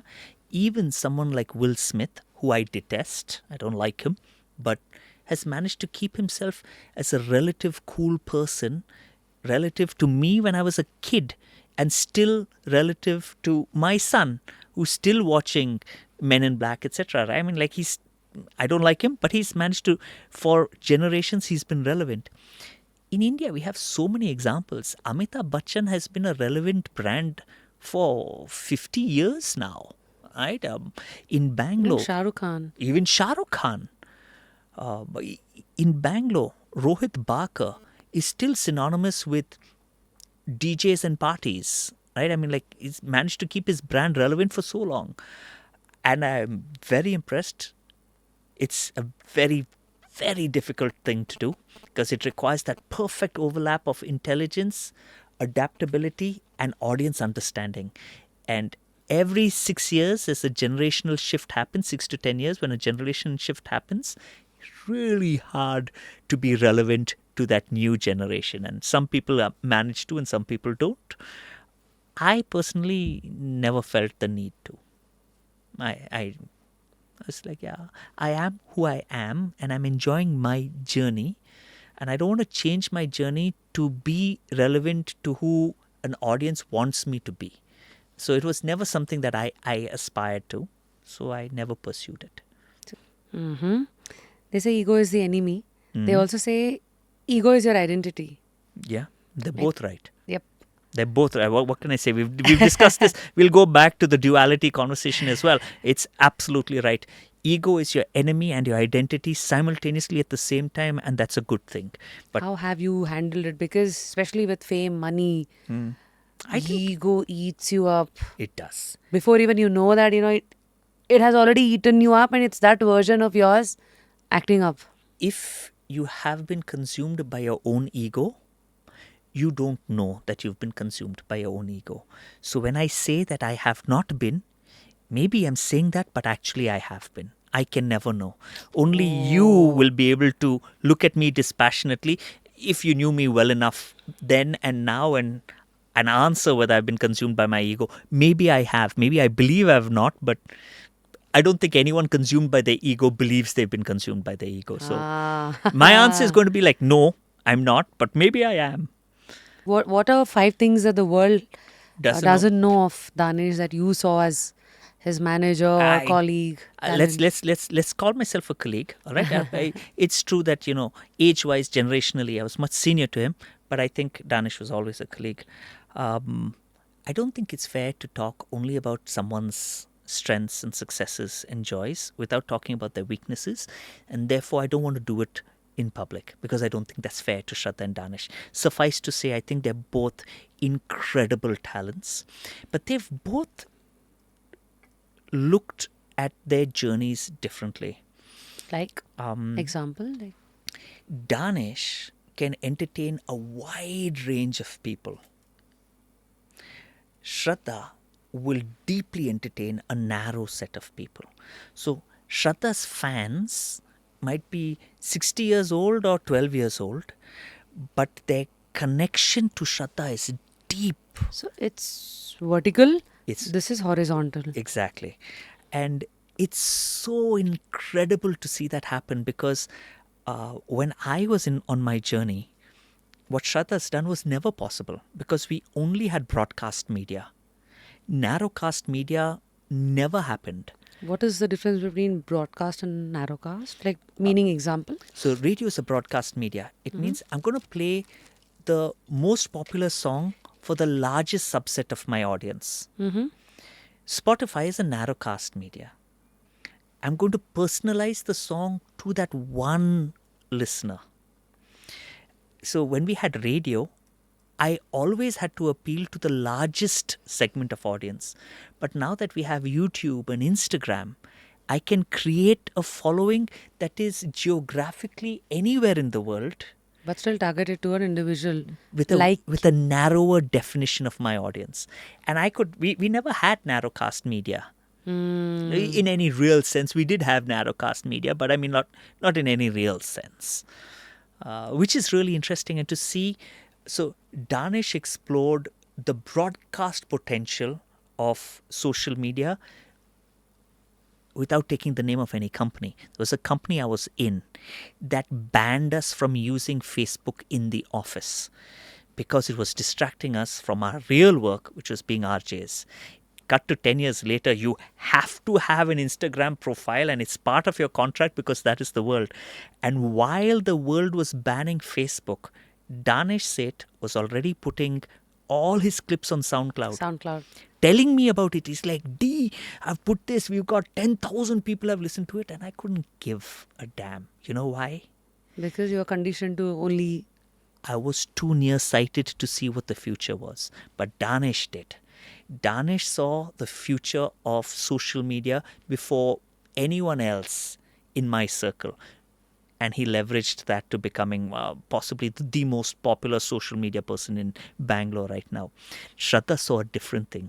Shraddha saw that I can appeal to this group of people and I can go deep into this group of people and they will love me from Australia to Seattle. You know, she's doing her tours around the world. So many little things. So many things, yeah. And sold out shows all over the place. Her insight was different. Her insight was how I can leverage social media to go deep with the same story. And it's I'm in awe of both of them because they both did something that not only was I incapable of doing, I was incapable of seeing, which is incredible. So do talents always see this coming, or it's like they're consistent, they just do it, and eventually, like they say, the luck rewards the I brave and the consistent? like the road not taken. Everyone likes to believe that they made this decision and it was the right decision, and they made this decision because of what they saw and it played out exactly how, and therefore they made good decisions. That's what everyone believes. So it's always in hindsight that it's easier to dissect Yeah. and say, hey, listen, Yeah. so you don't know while it's happening. Yeah, you don't know while it's happening.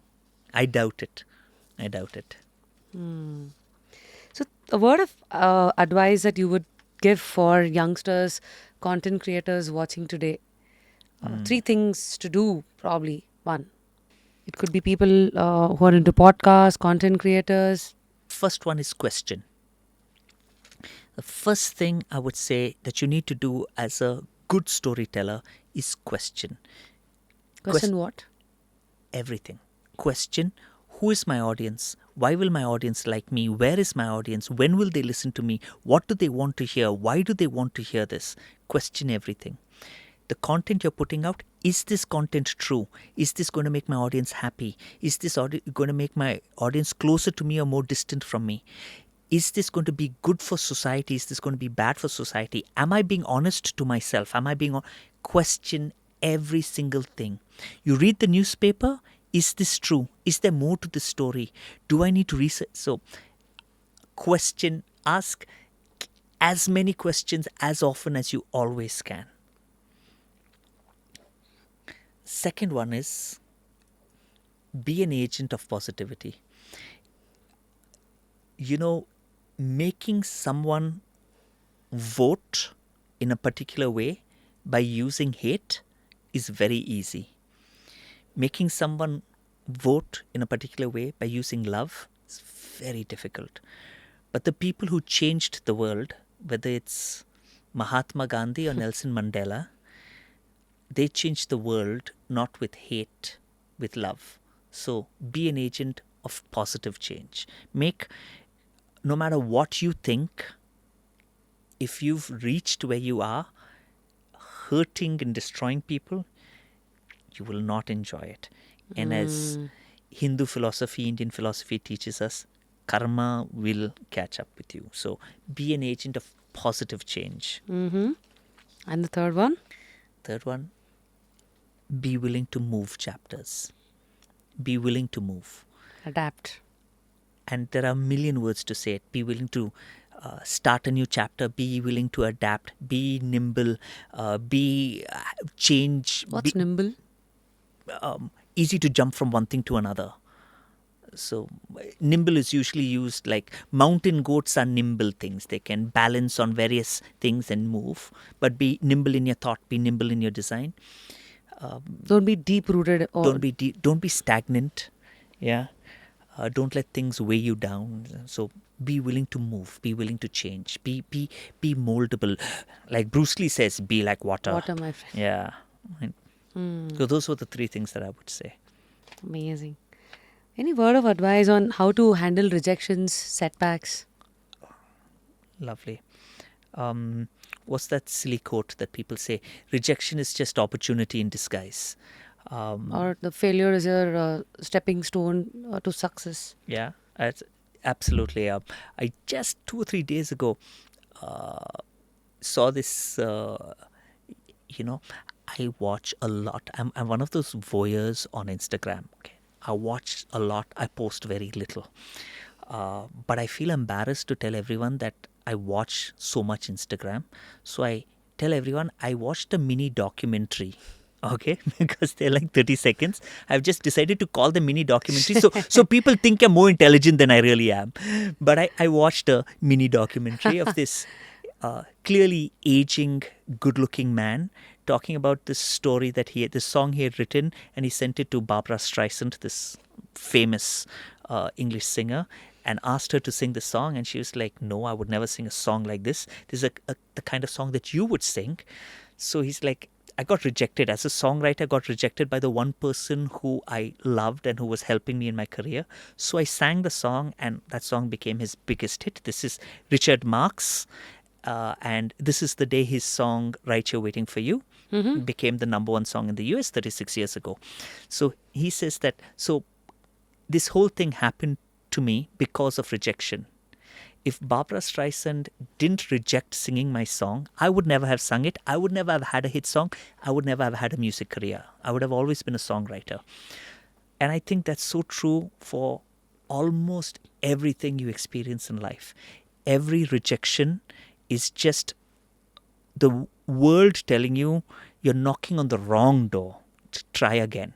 And the beautiful thing about life is that you have unlimited tries. You open this door, they said no, you're like, okay.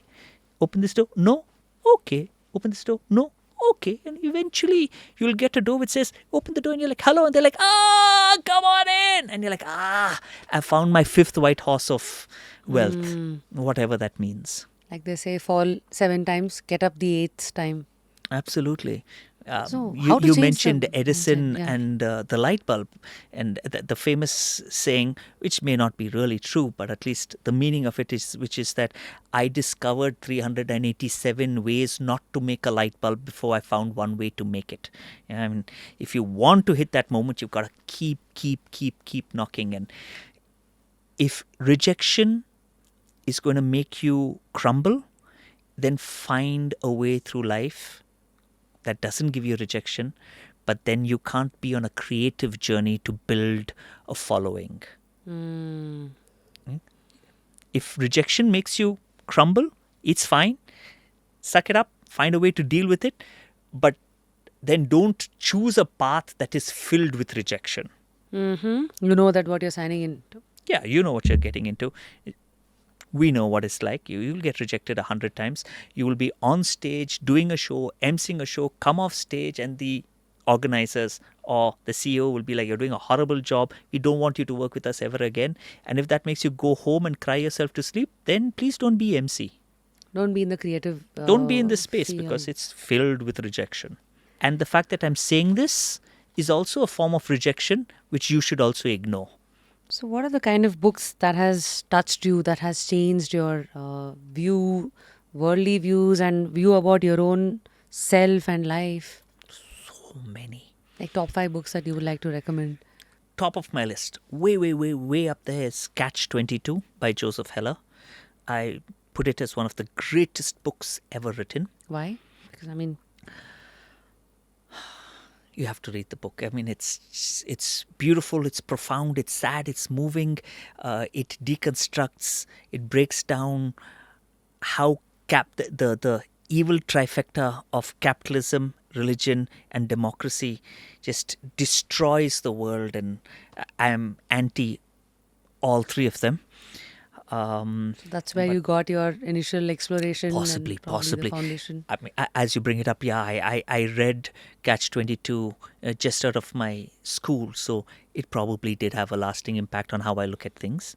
I realized that in this very moment with you, this moment of epiphany, yes. Catch-22, it's one of the most brilliant books ever written. One Flew Over the Cuckoo's Nest. Yeah, again, beautiful book that talks about what is reality and what is freedom. Makes you question many things. I realize I have lots of depressing books. I was going to say Lord of the Flies, but my favorite comic strip, Bill Watterson's Calvin and Hobbes. I know it's not a book, but I find their insights into life beautiful and profound and wonderful and entertaining all at the same time. As an author, my 2 favorite authors, almost any book they've written is, I feel embarrassed to say I love Apple and iPhones because it seems like such a shallow way of looking at life, but I love iPhones. I must accept it. And I love William Shakespeare. It's so cliched to love Shakespeare, but the way he put his words together, it's so beautiful. Almost any work by William Shakespeare and almost any book by an author called Terry Pratchett. Terry Pratchett. Yeah, I'm going to spell that out because I really would love people to read Terry Pratchett. Terry, Terry, Pratchett, Terry Pratchett. Any book by his, he writes fantasy, a lot, very similar to Lord of the Rings, but with much deeper metaphor and simile and meanings. So any book by Terry Pratchett, I would recommend you start with a book called Strata or Carpet People or any of his Discworld series. Gorgeous. All right, that's 5. What's one thing that you would want to tell your ardent followers, people who have loved your work, who are missing you? Thank you. Thank you. I have nothing but the deepest appreciation for the fact that your love has given me so much in my life. And if ever I meet you or you see me, please come up and say that. And I'd be more than happy to give you a big hug and say thank you in person, because I enjoyed more love than I deserved in my whole life from everyone, from my family, from my wife, from my son, from our listeners, from people I've worked with. Why do you say that? Like you deserve more than... No, I don't think life has been very kind and gentle to me. So I appreciate that. I'm lucky and I'm very grateful for it all. What are you fighting or searching for now? Inner stillness or inner fire this phase of your life? Fire always, huh? No, man. I don't know. We never got to this point. When I was really young, I was 21, 22, I got this huge endorphin rush from being on radio. I had so much, right? I had fame and money, and you call a restaurant and you say, I'm making a reservation in the name of Darius, and they're like, oh, yes, everyone knows me. We'd go out, I was young, so we would go out clubbing with my friend's girlfriend, eventually my wife, but everywhere we'd go out, alcohol was free, entry was free, tables were reserved. Yeah, it was lovely. I got this massive high in my life, and then I very happily was willing to change the chapter. But no matter which chapter I've reached, I've never found something that gives me that same endorphin rush that I got back then. And I'm holding out in hope that something I do will trigger that same, take my breath away with this experience. And I'm which is why perhaps I'm so willing to change chapters to be like, oh, maybe this chapter is going to give me that same rush. So I am looking for that. At the same time, I'm looking at peace inside and comfort. Peace more than comfort. I don't want anything that rocks my boat or rocks my world too much. I get it. I'm saying two things in opposition. I want my world to be rocked, but I don't want my comfort and peace to be rocked. But they both exist in me at the same time. Depends on when on that vibration you've tapped me. Looks like you've taken Catch-22 too seriously. Yeah, that's right. I'm living in my own Catch-22. That's true. Maybe you never know. Like someday you will probably make a... Find something that gives me both bizarrely. I don't know. We'll see. Find something gives you both probably, or I don't know which side you're going to give in finally. Fully. That's true. Fully, yeah, it's really possible that 5 or 10 years from now, I'll suddenly be doing something in social media, very youth-friendly, and you'll be thinking, this fellow is giving us all this gyan. That time, all bullshit he was talking. Look at what he's doing now. We all evolve, we all change. Who knows what I'm going to end up being 5 years from now? Like they say never, right? Never say never. Like for me, most of my lessons come from my gardening. I'm a gardener myself. Okay. Like you see nature, right? Have you ever seen any tree or any flowering plant which is giving you flowers throughout? No, right? Yeah. So that's how I tell myself on my bad days. Yeah. Maybe this is a time wherein I'm preparing myself to bloom again. Or Beautiful. It could be, Beautiful. The fruit. So let me ask you, if you're gardening and you said flowers, so what are your top 3 favorite flowering plants? Dahlia, jasmine, hibiscus. Oh, hibiscus. I have like roses. Rose is high maintenance, as in, once it blooms, you have to again put the DIP. And then it's gone down for like 8 months. They're going to be sticks. Yeah. But for me, surprisingly, I think I want to compare myself to a bougainvillea. Or I love bougainvillas. I You know, the love best part bougainvillas. of that is the lesser you water it, the more it blooms. Yeah. The harsher the environment, you've got to keep it. I have a great point about the bougainvillea, but you said jasmine, dahlia, and Hibiscus? hibiscus. Do you know that there's a hibiscus tea that you can make that is like really delicious? The blue one? No, No, that's that's Shanku blue Pushpi. pea. That's blue pea. Yeah, Yeah. no. Oh yeah, hibiscus. So just Google hibiscus tea, okay, later on. You can make a lovely tea out of it. Bougainvillea, beautiful story. There was this guy who was a botanist, and he was actually a really shitty or a mediocre botanist, but his mistress was a genius botanist. So he got onto a ship to travel around the world discovering new plants, right? Discovering means white person has seen, so he's discovered it. Local natives have known this plant for like 500 years or 5,000 years. So to discover new plants, and he traveled around the world. But back then, women weren't allowed on ships. Because they were they were a curse. Women on ships were seen as a curse to the gods. So women weren't allowed on ships. So his mistress disguised herself, Janet was her name, disguised herself as a man and became his assistant. And she did all the work. She was the one who collected the plant samples. She's the one who figured out how to store them. She was the one who figured out how to name them, classify them, bring them back to the new world, to the old world. She did all the work. This lazy ass botanist sat and took credit for everything she did. And because she couldn't reveal who she was, he got to name these plants. So he named the plant we call bougainvillea after the captain of the ship they were on. His name was Captain de Bougainville. So the bougainville was named after the captain of the ship, even though it was discovered by this woman. So we should be calling this plant the Janet. Not the bougainville, because it should actually have her name. Absolutely. Yeah.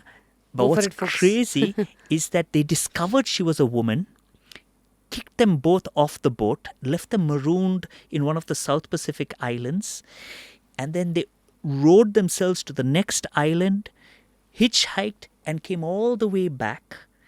So she's actually the first, the person who discovered the bougainville plant is the first woman to circumnavigate the world. Wow. So awesome. But it's still also a beautiful plant. So random my head is. Sorry. No. I mean, you're like a library in the head. Like, how do you store so much? By not knowing my car number. What is my car number? I don't know. If you ask me my car number, I have to open my phone and I have a photo of my car with the number plate. Then I'll tell you my car number. That information I don't. What is my PAN number, Aadhaar number? I don't know. I have it on my phone. What you're saying is what interests you stays with you. Correct. What you don't bother much, like you don't get into detail. I don't care. Yeah. Interesting. Very nice. It was really awesome catching up with you, reflecting upon your life journey. And of course, should I call it the journey half done? Yeah, half done. Absolutely, half done. And more to go. Wish you more happy years. I don't want to label it like glorious, Lovely, successful, I love that. or whatever. It's a beautiful wish for me. Thank you. So wish you more happy years. And what are you curious about in this phase of life, Darius? What am I curious about? Right now, I'm curious to see how the pieces of the world powers will fall. I think that we are at a cusp of global change. You're asking me like that, right? Answers like that. What am I curious about? Both. I'm curious. I have a 13-year-old son. I'm desperately waiting to watch him fall in love. I think it's going to be very beautiful and his journey in life. And I'm curious about what careers he'll choose and personal things like that. But at a more general level, I wonder how world powers and economies are going to fall in the next 10 years. Not fall down, but fall into place, right? Reshuffling of the global hierarchy is going to be really interesting to see. You see India somewhere? Of course. Oh, India is going to be a very major player. China. For sure. US is No, I don't know. I'm wondering. I'm wondering. I'm not saying that we are. Are we watching the fall of the great American empire? I don't know. Maybe we are. So I'm curious to see how this Pans plays out. out. And if there is, if America does falter in its dominant position as the number one nation for the last 50 years, who's going to take over? Is it going to be Russia? Is it going to be China? Is it going to be India? Maybe one of the EU nations? I don't know. So I'm curious about that. I'm deeply curious about AI and technology, and to see what's going to happen and how we're going to make it. My son is 13, and I met for a friend counseling for university courses, and a very, very senior person. And he was telling me, he's like, your son is 13. The job he's going to apply for has probably not been invented yet. I was like, what a crazy thought is that? That by the time he's 21, 22, applying for a job after he finishes college, who knew there was a role called an influencer? Podcast. Who's heard of these things? Who's heard of what are they? Keyword prompt search experts or life coaches? Or we never even knew these were career paths growing up, right? So it's going to be amazing. And the other thing that I look forward to, it's very silly, and I think everyone has that one hubris. Mine is my desperate hope that we make alien contact before I die. So, a sentient alien form, intelligent Open the alien chapter form. now. Yeah. I mean, what are your early explorations? Like, have you seen any alien interaction for real? So I've seen reliable evidence, but I mean, one person's truth is another person's lie. We are in a post-truth world, so I don't know. But there are two things that stand out as really, really inexplicable. One is the Tic Tac video. If you know about the Tic Tac video, it's these fighter jets finding objects moving across the ocean, and we can't explain it. I won't go into the details. So the Tic Tac video, and then the other one is called the Wow. It's called just the Wow, which is a pulse that came from the other side of the sun that was recorded at different parts of the world, and we still don't know who sent it or where it came from. Very interesting. So it's so stupid, right? That I don't believe in God, but I believe that we are being watched by aliens. Also, there's But I have to confess, theory. I'm really stupid. So. So there's a theory that they say, right? The moon that we are seeing, we've only seen that side of the moon. Yeah, dark side is there. Yeah, there's a dark side. So internet is actually filled with all these conspiracy theories. I try to avoid them because the dark side of the moon, we now know. We have gone around the moon, so we know what's on the dark side of the moon. They say we've not come back, right? Like, what's gone on the other side? So from Earth, we've never been able to see the dark side of the moon. So for the longest time, we never knew what was there. But post the space exploration and journey, we have orbited the Earth hasn't, but spaceships and human-made objects have gone around the moon and come back. So we know what's on the other side. I'm 90% sure, but not 100% sure. But I'm 95% sure that we know what's on the dark side of the moon. We haven't seen it from Earth, but we have documentary evidence of it. So it looks like you're the kind of guy who wants to know more about the aliens and that side. Yeah, I'd love to. EATs, I don't know. Oh, if I had the opportunity to go up to space and just be in space and look down on Earth, oh God, how I would love for that opportunity. Would you pay for it and then land on the Mars? Yes, but how much? If it means taking away more than 20% of my life saving, and right now the cost of buying that ticket is 100% of my life saving, no. That experience is not worth what I would be giving up, which is the stability of my life and the life of my son. So no, it depends on if I could afford it. If I was a multi-millionaire, then yeah, probably would. Amazing. Keep going. So I guess let me sign a book for you. Oh, lovely. Ruskin Bond. I love Ruskin Bond. What do we give you? I mean, What were you pinpointing I on? would love to have Ruskin Bond. Sure. And I have you read this, The Pursuit of Happiness?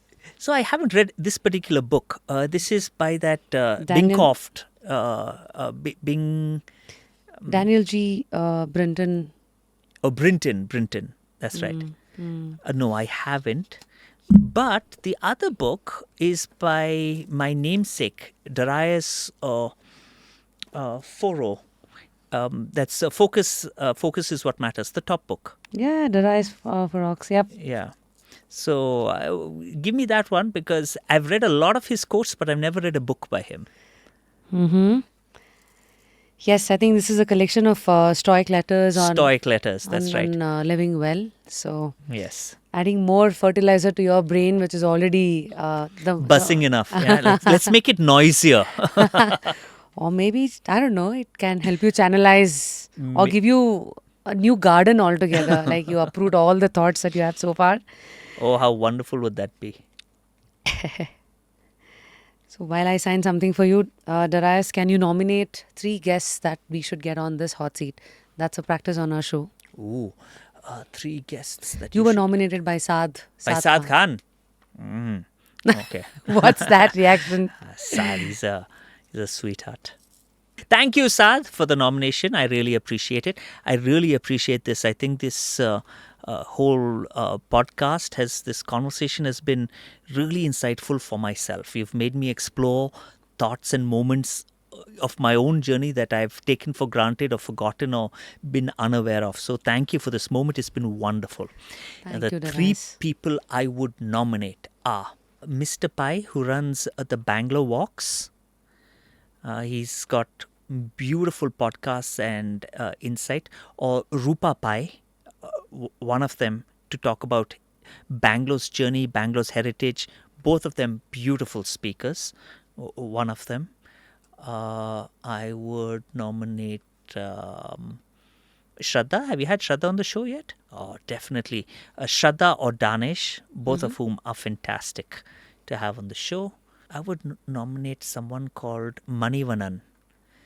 He's a senior IAS officer. He has a very deep and profound philosophical look on life.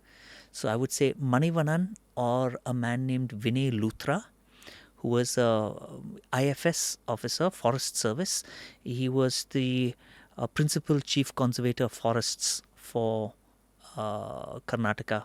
He'll give you beautiful stories of how we've managed, and Karnataka's done an incredibly good job of protecting our forests and our environment. So I think not perfect, obviously not perfect, but when you compare it to what's happening in the rest of India and the rest of the world, our Karnataka forestry professionals are superb. You know who would be wonderful? Praveen Sood. Definitely interview Praveen Sood. Extremely interesting. I mean, he was the police commissioner of Bangalore. Beautiful insights into how Sure. policing as a theory needs to work. Great suggestions. Let me kind of finish writing this. Yeah, dear Darius, this is something that I've already told you through the show. Awaken the giant within.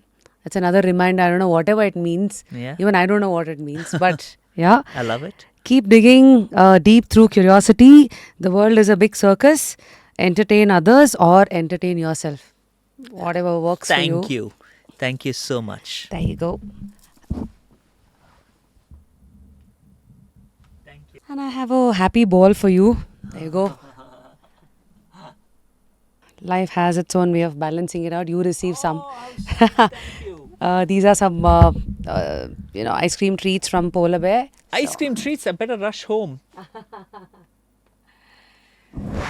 That's RJs for you. Always thinking on their feet. So amazing, Darius. Thanks again for this opportunity to look through your life through the lens of honest revelations that you just did on the show.